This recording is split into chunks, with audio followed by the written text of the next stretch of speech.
If the markets are open, prices are fluctuating, you think that it's now open season, it's hunting season. Maybe. But understand this.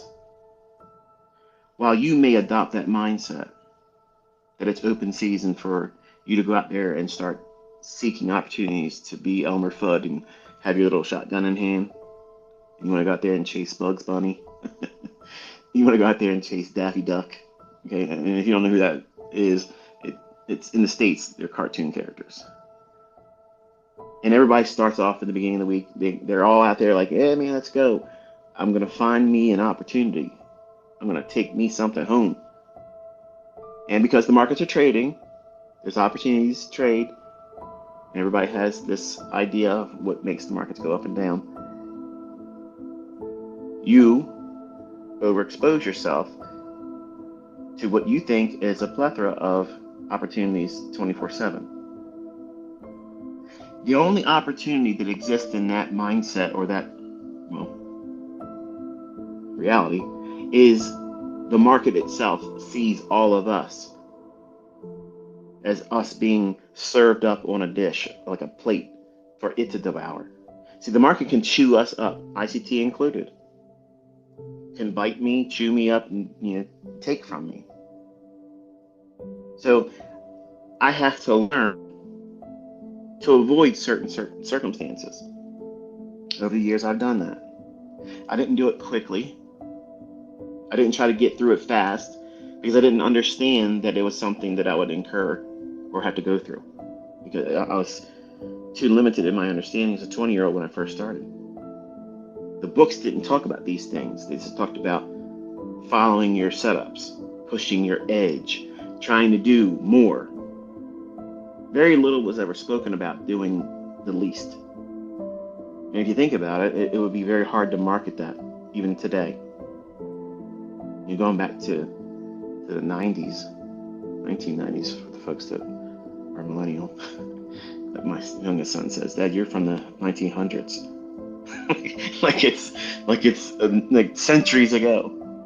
But in trading, a lot of the industry today is young folks, and it's have it your way right now mentorships. They want it instant gratification. They want instant, feedback where profitability is overnight and it's assured. And they don't like to be told or reminded or encouraged that it's going to take a lot more time, a lot more energy and effort to get to that point. And some of you are going to fail, not because of the things that you learn from me or anyone else. It's just simply that you're not equipped to do this. It doesn't mean that you're forever ill-equipped. It just means for that moment in time, you may be ill-equipped. And you will have to accept the fact that you will fail on the temporary. Now that stays temporary if you allow it. But it becomes final when you choose it to be.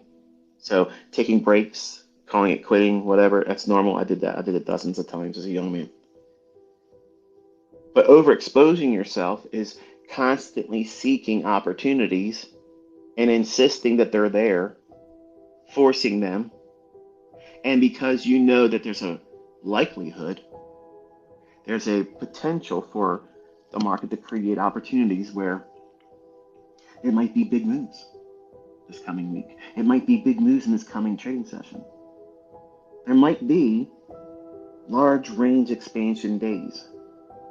If you're a commodity trader, we could see limit up or limit down days where the opening is the only fluctuation in price from the previous day's close, meaning that wherever the previous day's close was, when that commodity would start its trading for the day, it opens limit up, the highest it can move, the maximum amount of fluctuation in movement from the previous day's settlement price.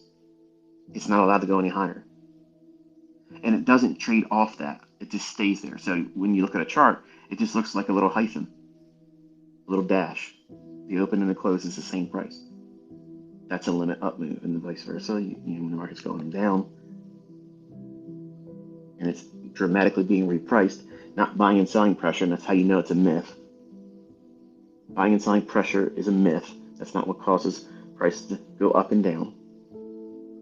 Because if that was the case, you're trying to tell me, and I make this argument all the time, a limit up day It's lock limit up. Okay. Why can't I and why couldn't I sell out of my position? I wanted to take profit. I couldn't. You're trying to tell me that there's not one person out there that were interested in seeing any lower tick to be able to offer one transaction outside of just the opening price being the only price of the day? It's a myth, folks. It's a myth. So all of these ideas keep flooding into your mind as a trader, and you understand that we do this to make money. You might have other subordinate reasons. Want to look smart in front of your girlfriend and your boyfriend and their family members. Carl. But the number one thing should be you're trying to make money. And that's a very powerful influence. It's very powerful. It will place you in the pursuit of things that are not really there. You'll chase things that are phantoms, like trend lines. That's why I literally call them trend line phantoms in core content. Because you want this to be a diagonal support level. You need it to be, because it provides you the venue on what you're going to act on and say, oh yeah, this is the time where I want to be a buyer. Because everybody's going to see that area too. And they're going to want to buy too, because this imaginary two swing lows, if I extend a line from those two, that imaginary decision point in the future, everybody's going to have that same decision point and want to buy there too. And I capitalize on that. I look for opportunities for those types of things. And when you overexpose yourself, seeking opportunities where there may in fact be opportunities there, but you become the liquidity. But you won't see it that way walking in. You won't see yourself laying yourself on the altar of these markets. Sacrificially just laying yourself out there. Consume me, take me, pick me, burn me up. Dismember me. Willingly doing it. But you walk into that condition thinking that you're going to leave in a gain. And the only thing you've gained is experience about not, hopefully, wanting to do that same thing again. And it took a lot of repetition for me to get really displeased with chasing something. Whenever I got really anxious that I was going to miss a move, or if I was really excited about a particular trading week over the weekend, they were the characters that constantly came up in the play that resulted in me losing. Sometimes losing an entire account. Now, I don't know why when people are new, they come here and they want to listen to me or whatnot. And I'm honest with you, and I tell you where I learned from, and it was through pain. It was through adversity and lots of blown accounts. For some reason, that seems to be like a bad thing for you. Like I would want to learn from someone that has gone through the pain, has lost a lot of money, and learned how to avoid doing that again. That's the person I want to learn from. But unfortunately, that's what I'm trying to tell you many times when I said in this discussion this morning. You're talking about how to trade less. If I wrote a book and it titled it Trade Less, nobody's wanting to buy that book. Now, there might be a little niche market in there because it's my name on it, and people want to hear what I have to say about it. But by far and large, they're not really going to be interested in it, unless you know who I am, and you're already interested anyway in the things I'm talking about. You probably wouldn't be a buyer of that book, because what is it telling? It's saying something that is contrary to the consensus that this industry has cultivated, which is always do the most, never relent, maximum effort, to quote Deadpool. And unfortunately, in the 3 decades I've been messing around with these markets, I've learned that less is more.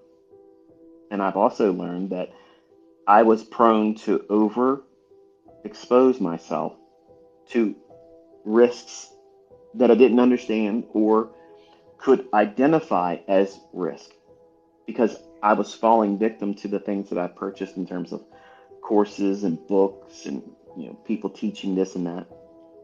And because I wanted to change my life, I didn't want it to be the mundane Michael, the average Joe.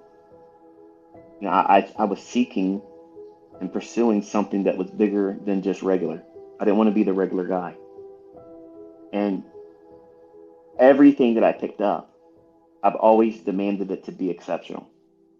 And I was very disappointed that everything that I purchased and everything that I absolutely worked very hard by their rules, I followed it by their rules, and it would not work. It would not yield to me the results that they promised. It would not yield the consistency and the visibility to be able to see these things forming beforehand. And it caused me to jump into the very next thing, the shiny new object syndrome. And even in this community, because if I teach something new, I talk about something new, everyone's so quick to let go of what they're already working on, that they've had progress in, and beginning to see the stages of development that hasn't happened fast enough for some of you. And because it hasn't happened fast enough for you, and you haven't had a payout yet in a funded account, or hasn't seen a profitable live account yield you a withdrawal yet, you haven't got to that stage yet. It's there waiting to be had, but you haven't got there yet, so you're impatient. And it's easier for you to say, well, this looks new, and everybody's going to be talking about this new thing, so I'm going to be distracted anyway, and ICT is going to be jawboning and going on and on about this new thing. So I might as well just go ahead and chase that, because who knows, it might become easier. I might be able to get this faster. And faster is a recipe for disaster. And I was a pellet, didn't even know it. The idea of trying to do something quicker for the sake of getting through it.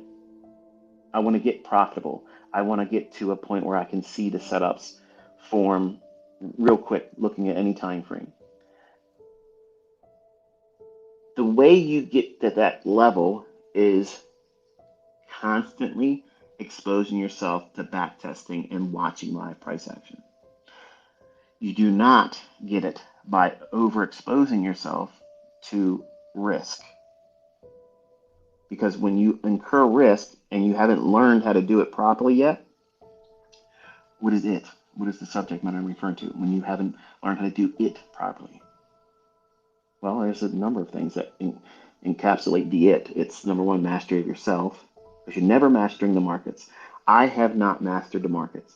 I may look very, very versed in executions and managements and whatnot, but I still, and I can tell you that there's about 8 times this week that I would have lost.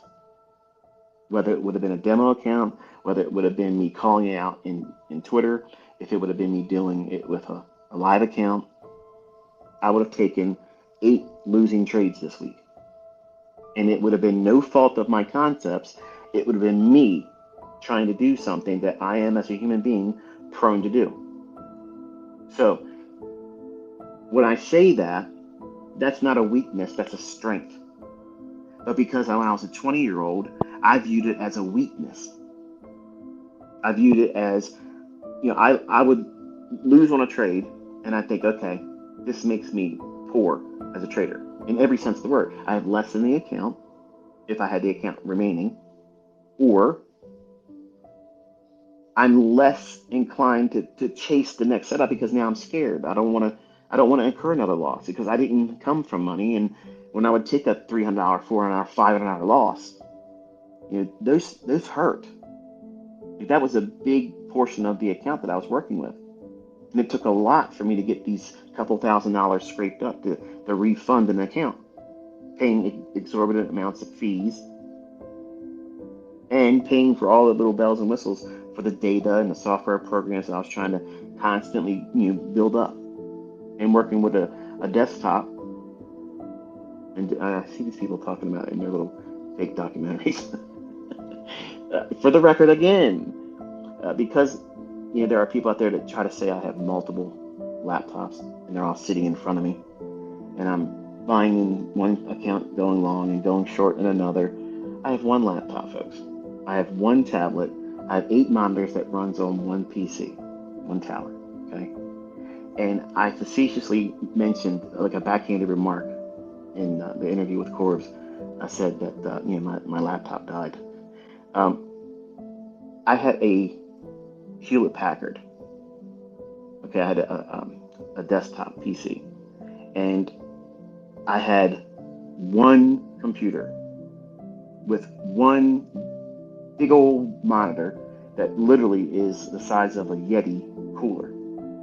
Okay, I'm trying to talk in terms where the younger crowd can kind of envision what it is I had. But I had all these things that I thought were high technology back then. And I guess in a lot of ways they kind of were. But today, you can do a lot of these things that we were trying to do and hope to do on your cell phone. And that's not the idea that you should be trading your cell phone, but you have more power in your cell phone to be able to pull up data, switch to one web browser tab, and have a multitude of things at your fingertips. And it's like a candy land right now of just going in and gathering information, collecting data. But that same thing is also overexposing yourself, looking at too many markets, looking at too many things that's going to complicate. I can teach you intermarket relationships. I can teach you intermarket analysis. I can teach you the characteristics that one market will lean upon on another. Okay? And I can do it in a wide array of ways where I can show you every instance of how a market will influence a commodity, or a commodity may influence a specific market.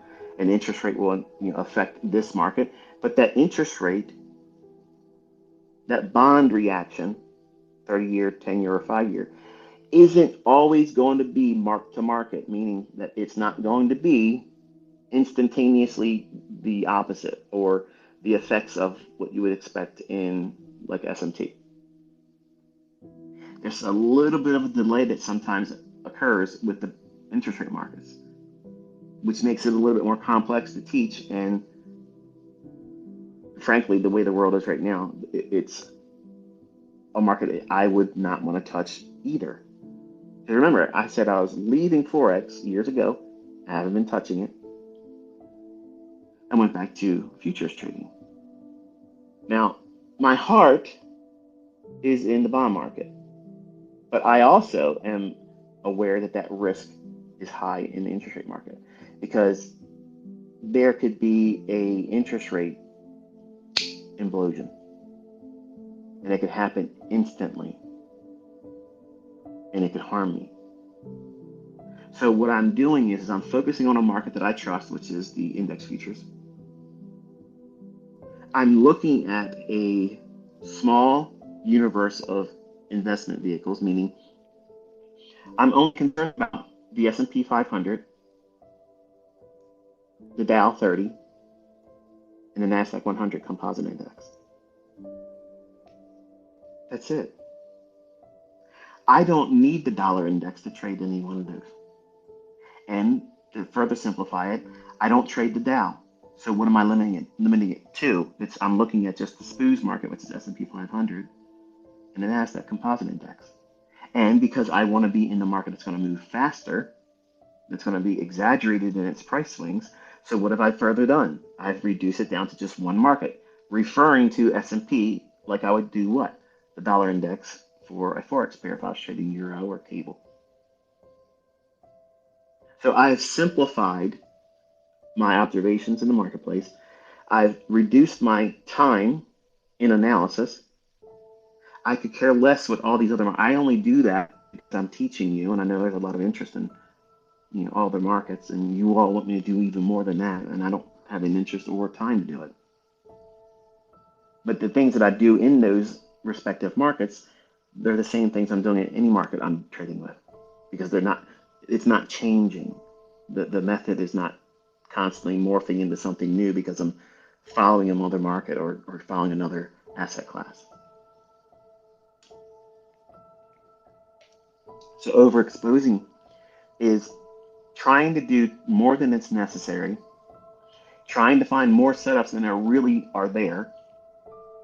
And let's make a distinction between what I just said and what you're probably thinking. ICT, you said you can trade every hour candle and find setups. Yeah, I can. But just like I understand that my audience that's listening to me, I have a great deal of influence. And that's very intimidating for me. Some of you think that I like this position. I can't wait. There's 3 weeks left and I'm done. 3 more weeks and I'm not on Twitter no more. And this level of influence I have over many people who have a high regard of my opinion, a high regard in me as a person and the things I'm openly sharing for free and helping other people. That influence, that power, it scares me because I know what I was like when I was younger.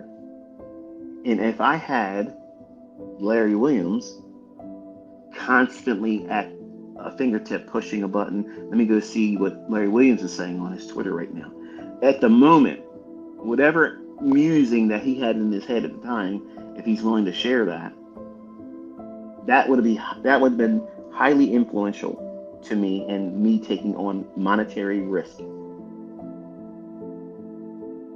Now, would he think about that level of influence and be guarded in his opinion? I don't think so, because he was making his daily. I think he probably still does. I'm taking a great deal of liberty saying that. I don't actively follow what he's doing, but at the time when I was a younger guy, he made his S&P calls and maybe bonds and whatever else he would talk about at the time, and but you had to pay it through a 900 number.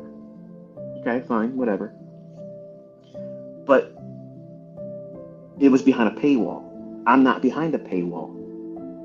And I don't know the level of your experience. I don't know what you know about what it is I've taught. I don't know if you're a gambler. I don't know if you're reckless. I don't know if you just blindly follow anyone that says anything and you're highly influenced because you're just looking for any reason to scratch that itch. And because social media is what it is, it's an invitation for disaster because people that are not equipped to think independently for themselves, it's a wonderful grocery store for you to go out and pick the right person you think you should follow blindly. And I don't want to cultivate that. I don't want to have that in my students. I want my students to be independent. I want all of you to come to the conclusion that you don't need me. And my feelings are not going to be hurt by that. That's exactly the end game. That's the result that you're looking for, not the tetheredness of me and you together. And some of you see that as that's a problem. When that's just you growing accustomed to me as the man, the figure, the person behind the ICT, the inner circle trader. You've grown accustomed to that person. And while that's wonderful in a lot of ways, I'm not that person for you as a mentor. The mentor in me is saying, you have to get out of the nest. You have to do this on your own. You have to fly on your own. And you shouldn't be afraid of that. You should be looking forward to it. It's not a tragedy. It's not it's not a drama that brings sadness. It should be like, this is graduation. And graduation may be fun for the moment, but it's scary too because you have to go out and do these things on your own and get new experiences without the hand holding, the everyday processes of being around your teachers and your other classmates, which makes it feel more comfortable. Even though you probably hated going through school, as an adult, 2 years out of school, you probably thought many times, man, I'd love to be able to go back in school. I won't have to deal with these adult problems. Well, that's many times the same things that we experience as traders.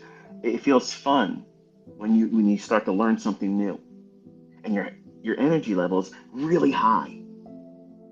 Like if I went out there and said, listen, 2024, I'm doing a mentorship. It's 100% free. We're doing it every day, Monday through Friday on YouTube. We're going to sit down. I'm going to go over my charts. I'm going to draw the charts out every single day. And I'm going to sit down and I'm going to trade in front of you live every single day, the morning session, the afternoon session. Your activity level and everything else would completely stop You would be making changes in your jobs. You'd be making changes in your curriculum at school and university. You'd be telling your spouses, listen, it's worth divorce. Everything's going to change because this is the opportunity that I knew would never likely happen, but here it is. He's doing it. And your energy level would go through the roof. Why? Because you see that opportunity to do more. And when you finally get to the point where you know how to trade, that shouldn't be like that. See, you think that it should be just like that. When I learn how to trade like ICT or ICT's best students, I'm going to outperform and I'm going to do this and this and this and this and this. None of my students with this new power they have thinks of their trading like that because they know they don't need to do that. That promotes overexposure. It promotes greed. It will invite fear because what you'll end up doing is you'll fear not controlling yourself. You'll become reckless, start making mistakes. You'll disassociate yourself from the model and the approach, and you'll revert back to retail processes, which is fear and greed, and analysis paralysis. That's retail thinking. In encapsulated form, that's it. And as a younger man, I looked at war, pestilence, famine, chaos, all these problematic things as cha-ching, that's opportunity to get money. And that's how a globalist thinks. And when they see that you are good at that, they'll tap you on the shoulder. And then you have to make a choice. You should not have that mindset. You should have no fear of these things because ultimately, if you're wrestling with this as an investor, and I get this question a lot, and I promise this is not going to turn into a religious conversation, but it's appropriate for this moment for me to talk about it. I have a lot of students that are quote unquote Christian. And the number one question that comes up is, should they view trading as gambling because they are told that it's gambling and God won't honor or bless this because it's gambling? Well, there is a way to do this that's not gambling. Okay, the way I teach, number one, you're not trying to be reckless. You're looking for very specific things to qualify a setup. You're looking for things to quantify a setup.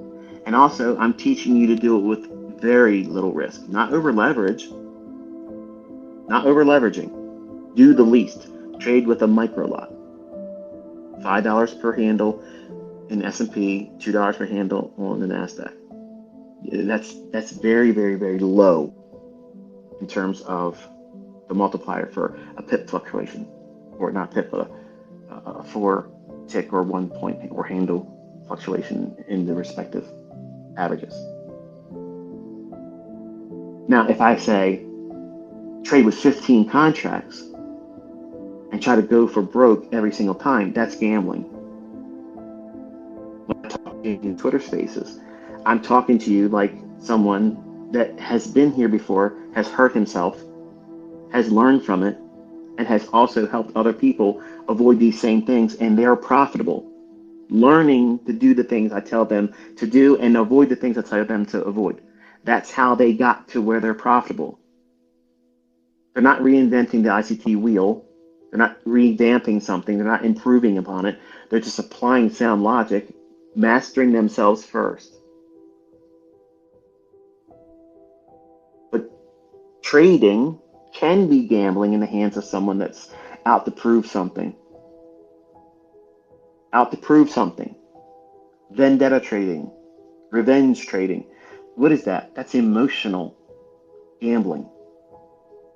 Everybody that goes out to those casinos in Las Vegas or goes to wherever the local place of gambling in your neck of the woods, wherever you're at, Everybody goes there on an impulse.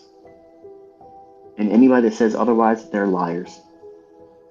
That impulsiveness is what? Rooted in emotion. They are feeling less than they should. They feel lack. They feel depressed. They want to feel better about themselves. And what else would make you feel better than winning some money